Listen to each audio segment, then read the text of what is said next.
Hi folks, welcome back to my channel. My name is Nasir Ahmed and you are watching the Excel course Basic to Advanced.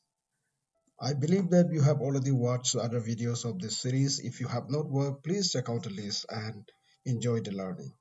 Okay, for this lecture, we are going to learn how to insert, delete a rows and a column. In this example, we have a lot of cells with different kind of formats. If I want to delete the particular format and particular text, then what do I do? If I want to delete this thing, then I will just simply press delete. It will go, but the format and the cell will remain. Only the text will go. So if I want to remove the entire format and everything, then what I can do is I have to delete the row or the column. So in order to delete the column, what you need to do is first select the column, right click and then select delete button. It will delete the column. Similarly, if you want to delete a row, then you come to row side, select the row, right click and select delete. It will delete the row. Okay, and if you want to insert a particular column, then let's go to other sheet where there is some text. Okay, let's come here.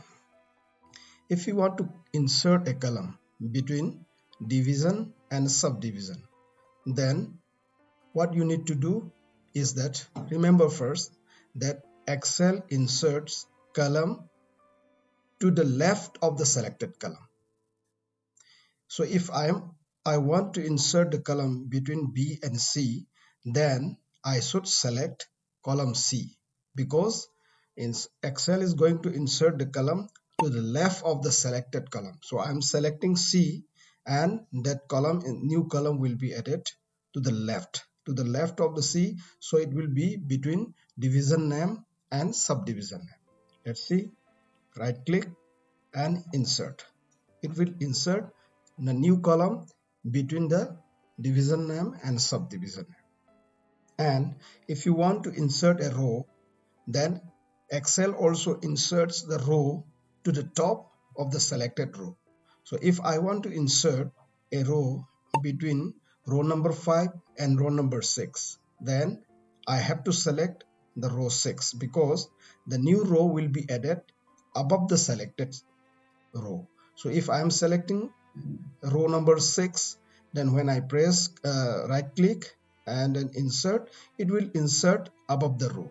So now the row 6 become row 7 and row 6 is become a new row added.